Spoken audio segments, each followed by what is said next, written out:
All right, good morning, everyone. You excited to kick off this day and talk about Angular? Yeah, let's pump up the energy. There we go. All right, so we're going to be talking about handling Angular forms without you losing your sanity. This is near and dear to my heart. It's one of my favorite things to talk about because I feel like it's an area that a lot of people struggle with. A little bit about me, you can follow me on Twitter at OMG@Sveti. I'm a lead Angular developer at a consulting company called Bitovi, a community organizer, kombucha brewer, and yes, I love The Bachelor, so if you're following me on Monday or Tuesday nights, US time, that's when I live tweet. Sorry, not sorry, that's how I roll. I'm from a place called Kansas City, and I'm gonna get this out of the way now. So this is a map of the United States, and that little star is where I live. Otherwise, I'll spend the rest of the conference trying to explain where Kansas City is. The only thing you really need to remember about Kansas City is our most valuable export, Paul Rudd. Yeah, right? Who feels like this on occasion when they're trying to implement something a little bit complicated with Angular forms? Yeah, we've all been there, right? Where you're like, oh my gosh, like it's 2019. How are we still struggling with this? This is insane. It shouldn't be that hard. By the end of this talk, I want you to feel a little bit more like this. You may have seen this GIF floating around the internet. This is actually Laura Wang. She is a fashion designer, and she's been working on launching her upcoming brand, and she does this through promoting her own clothing on TikTok. She is actually not the lesbian power couple that we imagine. That's her sister with her, who she's constantly spotted with sporting her design. So a little outside Angular information for you there today. But she's a boss, and how do we think that she maybe would approach coding reactive forms? So we'll kind of take that approach today. She would, of course, start with the basics. So it's really important to have a fundamental understanding of exactly what's going on and all the building blocks that we're working with Angular forms. No shade to the Angular team. Sometimes the documentation isn't the clearest, so I really want to help y'all understand basic form elements and figure out how we can use those to start to solve really, really complicated problems. So you're probably familiar with the concept of template-driven forms. If you came from AngularJS, this is the way you would implement forms. You would use the forms module. You would use ng model to bind your inputs. That's how you would do your data binding. Most of your logic would fall inside of the template syntax, and so it was easy enough to read, but could get really messy really quickly. And this is typically more of an asynchronous pattern. It's going to look something like this, where we are binding with the ng model to whatever our name value is, in this case for a form control where we want some sort of name. So that should feel kind of familiar. All right. But the problem, again, with template-driven forms is the second you get into kind of like a weird or complicated situation, it can get really gross really, really quickly, and it can become problematic, which is why I prefer to use almost exclusively reactive forms. If I have really basic scenarios, if it's just like, let's say, a first name, a last name, and an email field for a user or something like that, template-driven forms probably going to be an appropriate approach. But for everything else that starts to get a little bit complicated, reactive forms are typically the way to go. These are going to use the reactive forms module instead, so make sure you have that updated. We use the form control directive to bind to our inputs instead of using the ng model. We have our logic in our controller. We can move more towards reactive programming in this way, and these are typically handled more synchronously. So a form setup is going to look something like this, where we've got the form control name directive, and that's how we are tying it to whatever form control that we have created and given a name to. So to understand how to solve complicated problems, we really need to go, again, back to the basics, figuring out exactly what these different pieces are of the Reactive Forms API and our different building blocks that we need to work with to start to build these forms. So the most basic piece is our form control. This is our basic building block that's going to track the value of our control and our validation status. We've got a form group, which is a way to group form controls to create an object to represent whatever data we might be trying to submit. We're going to have a form array, which is an array of form controls. So for those times that we're needing to handle dynamic amounts of form control information, we can use arrays. Form control and form control name are two different directives that we can use to tie the form elements to a form control. And then you may or may not be familiar with the form builder syntax. It's kind of a shorthand. I like to use it a lot, and I like to point it out here. We're all guilty of being on Stack Overflow and copy pasting without really thinking about what we're doing. And if you're not paying attention to what syntax you're using, you can get into some scary situations kind of quickly. So first of all, with the form control, this is the class that represents the input element on the page with the name value that you're used to seeing. Any piece of information we want to collect in a form is going to be inside of a form control, regardless of what kind of element we're displaying in the DOM, whether it's an input, a select, a custom element, anything like that. And then we're going to use the form control directive to bind that element and tie it to its respective form control. So it's going to look something like this, where we're going ahead and creating our new form control. And then in our template, we are going to bind to it using that form control name directive. Okay. All right. The next thing we have is our form group. Again, grouping all these form controls together. So if maybe we want to submit an object that's got a name property, a last name property, and an email property, I'm going to use a form group to kind of encapsulate all that together. The great thing about this is it can really easily help us manage our forms as a whole. We can just do formGroup.value to get the entire value instead of having to call and get the value individually from every form control inside of our form group. So it's going to look a little bit like this, where we're creating a new form group here, and then we are passing it in all of the form controls that we are interested in. So this example I'm referring to with the first name, we've got a form control that we're creating. We might pass it an initial value. We might pass it a validator. We might pass it some sort of disabled status, and then it's all inside of a form group. And then in our template, we go ahead and we use the form group directive to bind that to whatever we have called our form. And then we can use form control name, and this is essentially going to act as a getter, and it's going to go into our form control or our form group and get the form control of first name, get the form control of last name. So different ways that we can go in and access our controls and understand how to manipulate them. All right, and then we have a form array, and I feel like people are a little bit less familiar with this because a lot of times I see a lot of questions of how do I dynamically insert or remove things from my form, how do I begin to manipulate that? And understanding how the form array works is really, really crucial. Form arrays are essentially like JavaScript arrays, but they are meant for dealing with form controls, meaning we can push things into them, we can splice things out of them, all sorts of things. And so these can really offer us a lot of power and flexibility when starting to dynamically create forms if we've got something that's maybe user-driven with how that form should be. So a form array is going to look something like this, where we're calling a new form array. You can pass a form array anything. In this case, I'm passing it two different form groups, which then inside them contain a whole bunch of different controls. You could have a form array of just form controls, any sort of thing. The key here is this is going to be an array, and we're going to manipulate and deal with it as a JavaScript array, versus a form group is more like an object, and we would manipulate it in that sense. So one thing this can be a little tricky is when we're beginning to go through, we need a way to iterate through however many form controls or form groups might be inside of our form array.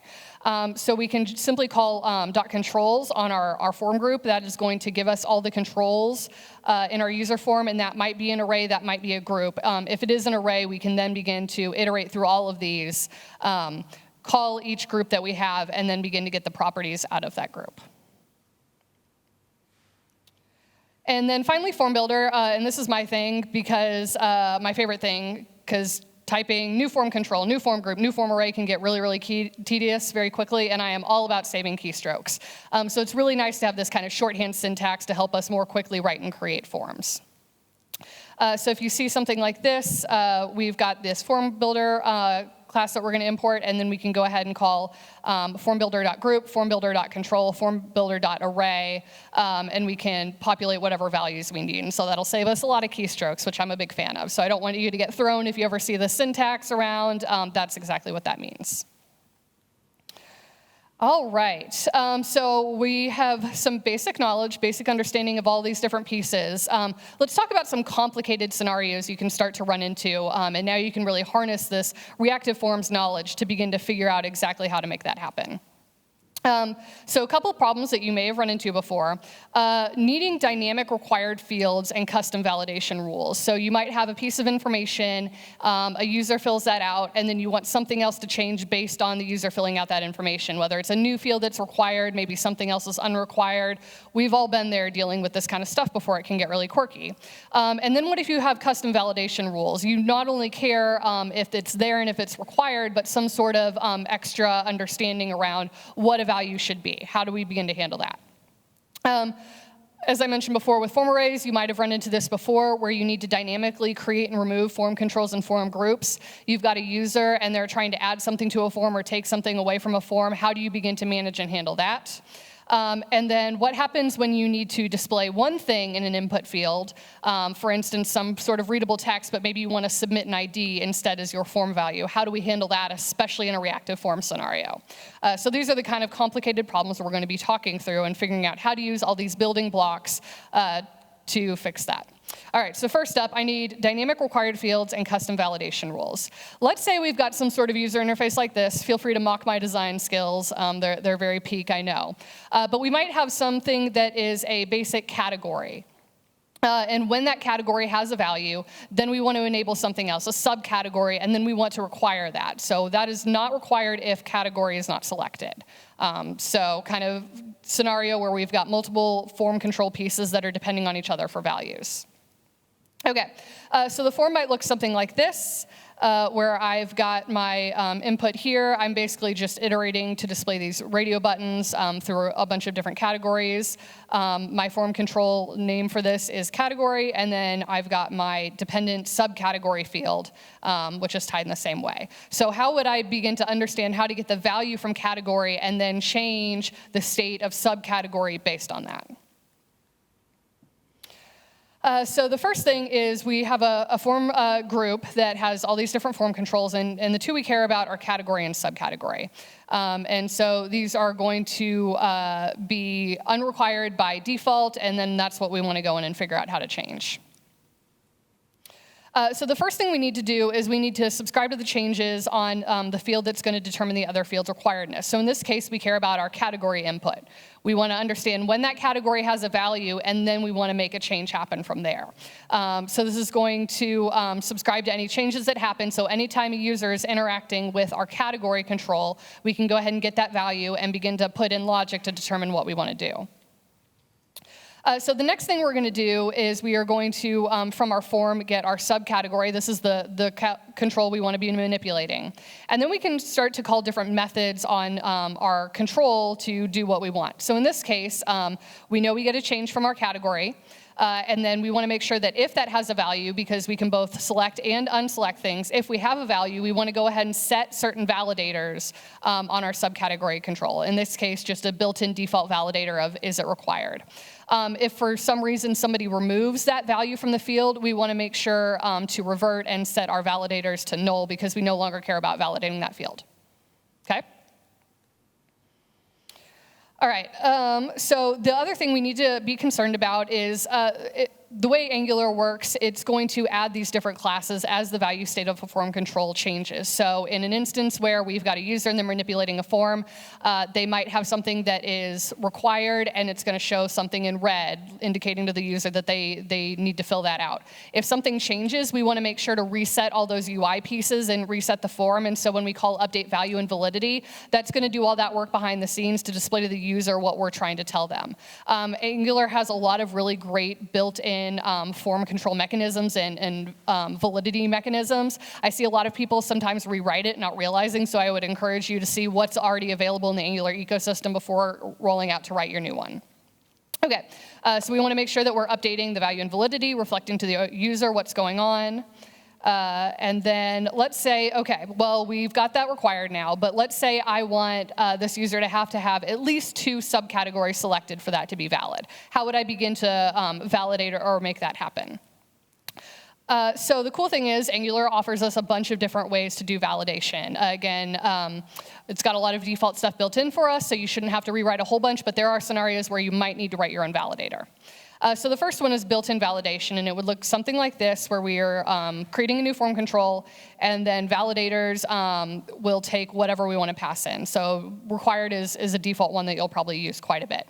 We have a whole lot of validators built in at our disposal. We've got min, we've got max, we've got required, required true, meaning it's going to test for that Boolean.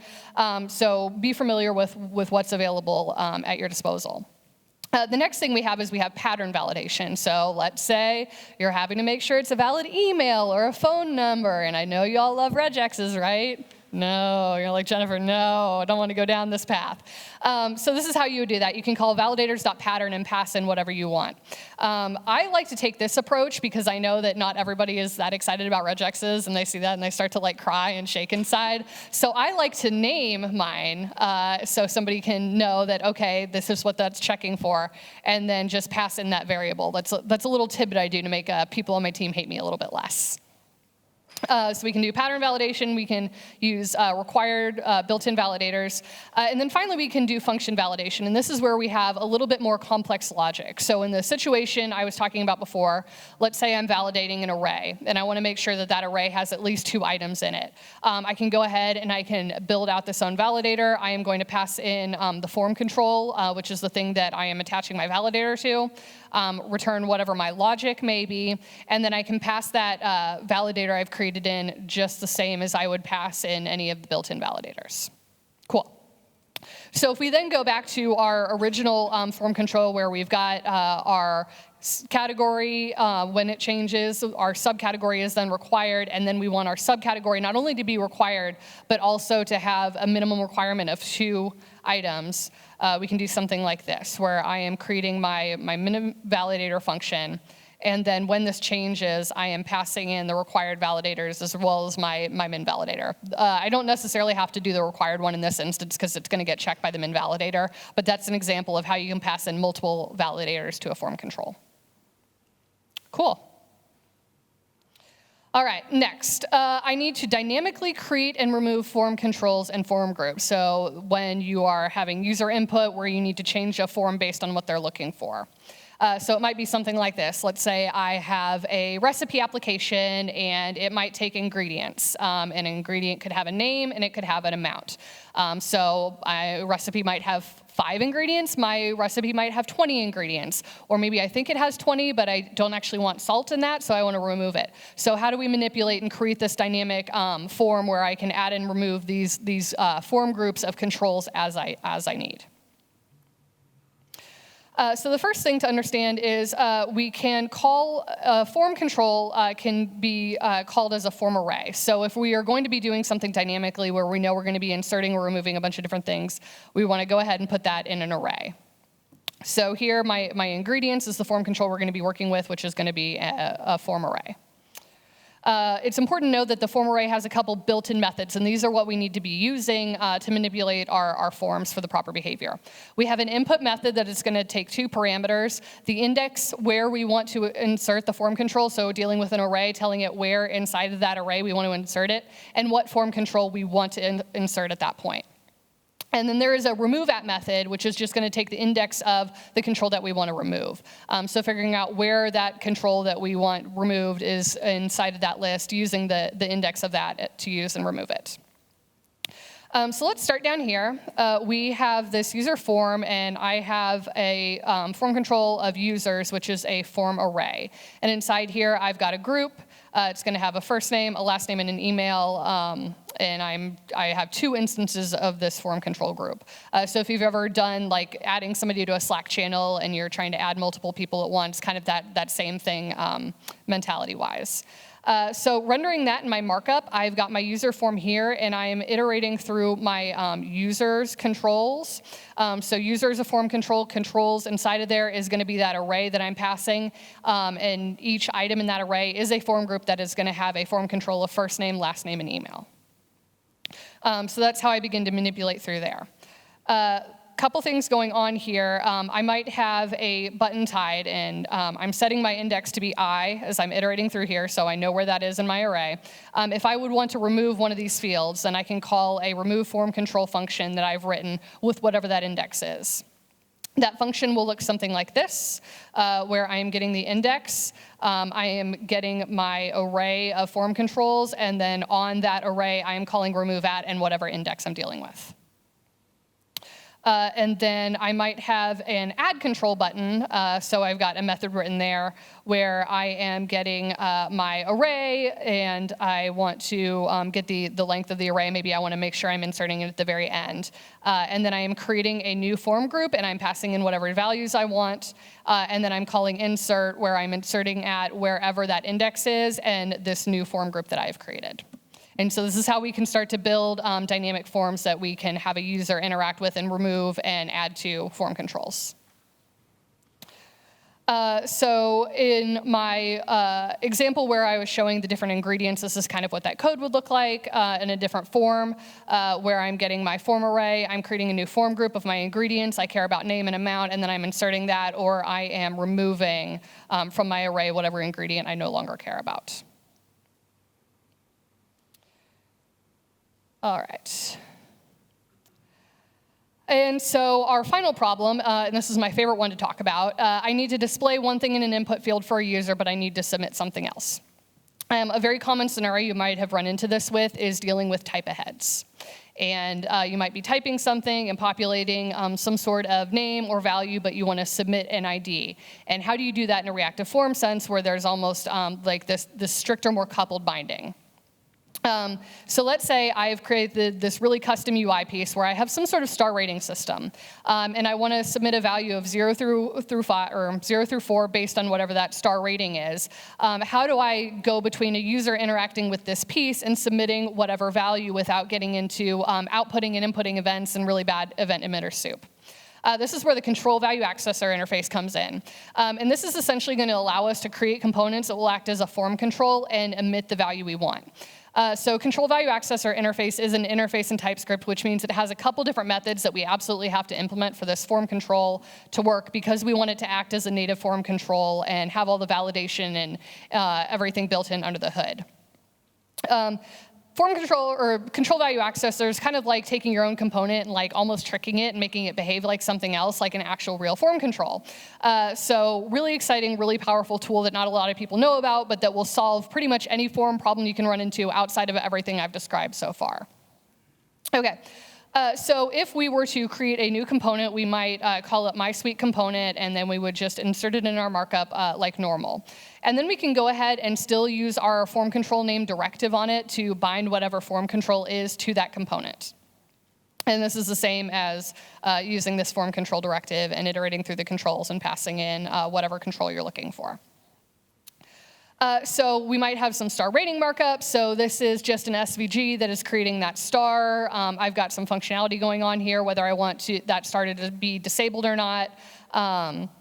And then I have this click function that when I click on a star, I want to go ahead and actually set that rating. So how do we begin to wire that up to use the Control Value Accessor interface to make sure that whatever star value I'm submitting is getting back to my form?